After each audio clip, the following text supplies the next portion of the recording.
महाराष्ट्र जीवन प्राधिकरण मार्फत 156 गावे व 2 शहरांना पाणी पुरवठा करण्याकरिता 96 प्रकल्प सुरू करण्यात आला।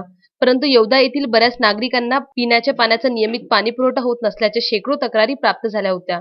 कमी दाबाने पाणी येत असल्याने नागरिकांची मोठ्या प्रमाणावर गैरसोय होत होती।